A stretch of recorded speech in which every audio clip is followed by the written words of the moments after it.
जितनी संख्या भारी उसकी उतनी भागीदारी, देश में उतनी भागीदारी है। आप देख लीजिए और सावधान हो जाए सरकार की इतनी बड़ी संख्या में उपवर्गीकरण का विरोध करने वाले जब नागपुर में है तो पूरे भारत में कितने होंगे आप देख लेंगे। जहां से जहां नजर जा रही है हजारों की संख्या में यहाँ पर उपवर्गीकरण के विरोध में नागपुर के संविधान चौक पर आज उतर गए हैं, जिनके हाथों में तख्तियां हैं आरक्षण राहु गया, आरक्षण राहु गया। ये देखिए ये पूरे यहाँ पर जहां अखंड भारत को एक करने के लिए महापुरुषों ने एड़ी चोटी का बल लगा दिया, आज वही लोग जातिगत आरक्षण को लेकर यहाँ पर विरोध कर रहे हैं। और आप देख लीजिए जहां से जहां तक नजर जाती है हजारों की संख्या में यहाँ पर आंदोलन में लोग इकट्ठा हुए हैं। और यहाँ पर उपवर्गीकरण का विरोध क्यों करते हैं? ये क्या है, आपस में फूट डालने वाली नीति है। इससे आरक्षण खत्म करने वाली बात ये सब है और इससे सावधान होकर पूरे समाज को, एससी एसटी को सब एक होना है। आगे चल के ओबीसी के लिए भी खतरा है।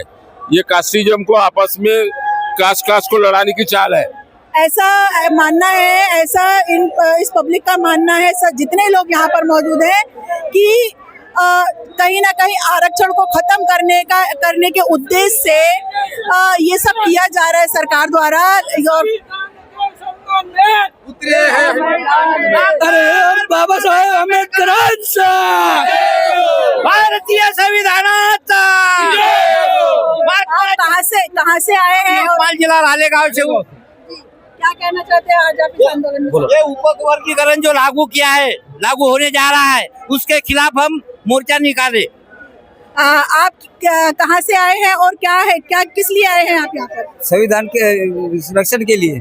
संविधान के संरक्षण के लिए। जी बताइए क्या कहना है आपका? ये जो उपवर्गीकरण है हमको ज्यादा समझता नहीं, लेकिन ये होना नहीं चाहिए, ये हमारा मतलब है सिर्फ।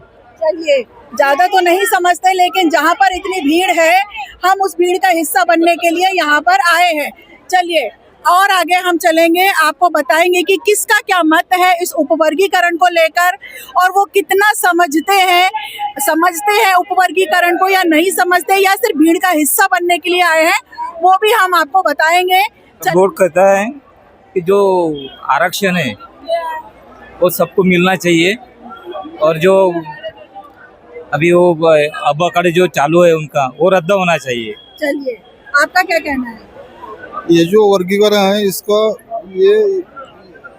हमारा विरोध है। उपवर्गीकरण का विरोध में, उपवर्गीकरण के विरोध में शामिल हुए ये जनता पूरी। और देखते हैं कि सरकार इनकी बात कब तक सुनती भी है या नहीं सुनती है, देखेंगे आगे। लेकिन आज तो यहाँ पर जितनी जनसंख्या है उस जनसंख्या को देखते हुए, चलिए आप यहाँ पर क्यों आए हैं?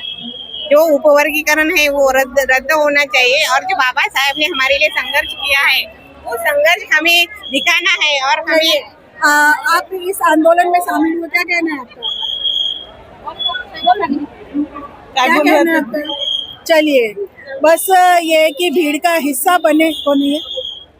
चलिए उपवर्गीकरण को लेके आप क्या समझते हैं? उपवर्गीकरण नहीं करना चाहिए ना, मतलब पूरे जातियों को ये कर रहे हैं ना, अलग अलग कर रहे हैं, बौद्ध को अलग कर रहे हैं, सबको अलग कर रहे हैं ना, इसलिए तो लोग आए भड़क गए ना। कहीं ना कहीं बांटने की कोशिश की जा रही है सरकार द्वारा और यहाँ पर जो भीड़ है इकट्ठा होकर यही संदेश दे रही है सरकार को, किसी भी कीमत पर हम बटेंगे नहीं। अगर बटेंगे तो जाहिर सी बात है सबको एक बोला है, किसी को अलग बोला नहीं है बाबा साहेब ने, सब एक है, तो क्यों वर्गीकरण चाहिए? उपवर्गीकरण के विरोध में ये जो जन सैलाब उमड़ा है नागपुर के संविधान चौक में, इस आंदोलन का हिस्सा बनने आए, क्या कहना है आपको? हमें बड़ी मजा आई, हमें बड़े मजे आई यार। हम आज पहली बार न्यूज के एक सुपरस्टार बन गए हम नए। चलिए न्यूज के सुपरस्टार बन गए। जी में जो लिखा हुआ है और जो उस पर मोहर लगी थी उस समय जब संविधान लिखा गया था, चलिए क्या कहना है आपका? बाबा साहब ने बड़े ही परिश्रम से इस देश को और इस देश के जनता के लिए, हक अधिकार के लिए, जो शोषित पीड़ित है, गए 5000 साल से जुल्म से ढके हुए थे, उन लोगों के हक के लिए बाबा साहब ने सब तबके के लोगों के लिए बड़े परिश्रम से संविधान लिखा और उसमें प्रावधान किया है कि हर आदमी को उसका न्याय हक मिले, बराबर का हक मिले। और बाबा साहब ने हर एक इंसान को, इस भारत देश के हर एक इंसान को एक वोट का अधिकार देकर सबको बराबरी में लाकर खड़ा कर दिया। मग मी स्वतंत्र समता शिक्षक संघाचे स्वतंत्र मजदूर युनियन अंतर्गत काम करतो आणि महाराष्ट्रामध्ये प्रमोशन इन सर्व्हिस हे बंद केलं। त्याचबरोबर आता उपवर्गीकरण आणून आम्ही जे 59 जाती एका समूहामध्ये वावरत होतो आणि 13% आम्ही आरक्षणामध्ये नोकरीवर लागत होतो। शिक्षणामध्ये सुद्धा आम्हाला 13% आरक्षण लागू होतं, परंतु काही लोकांच्या अति आग्रहास्तव या सरकारने अबकडं असं 4 प्रकारे असं वर्गीकरण केलं आणि या वर्गीकरणामध्ये अनुसूचित जाती जमातीमधील महार या समुदायाला जवळजवळ 5% आरक्षण मिळेल, मातंग समाजाला हार्डली 1 ते 2% आरक्षण मिळेल आणि बाकीच्या समाजाला फार अर्धा मिनिट आरक्षण मिळेल। हे फार नुकसान आहे मातंग समाजाचं, चांभार समाजाचं आणि शेड्यूल कास्ट म्हणजे महार समाजाचं सुद्धा। त्याबद्दल आम्ही याचा निषेध करतो आणि रद्द झालं पाहिजे। धन्यवाद। ये महाराष्ट्र सरकार यहाँ उपवर्गीकरण के नाते उपवर्गीकरण के इसके पर जाति जाति में फूट डालकर राज करना चाहते हैं। वर्गीकरण नहीं होना चाहिए, सारा सरकार पर दोष लगाए जा रहे हैं कि, और हम तो ये बताना चाहते हैं कि जैसा कि बोला गया है, जिसकी जितनी संख्या भारी उसकी उतनी भागीदारी की, जितनी जिसकी संख्या रहेगी देश के योगदान में उसकी उतनी भागीदारी रहेगी। आज जो जन सैलाब उमड़ा है उपवर्गीकरण के विरोध में, आगे देखने वाली बात यह होगी कि सरकार तक ये बात पहुंचती है या नहीं पहुंचती है। और ऐसी ही खबरों के साथ देखते रहिए समाचार किंग को, रीता खरेते के साथ।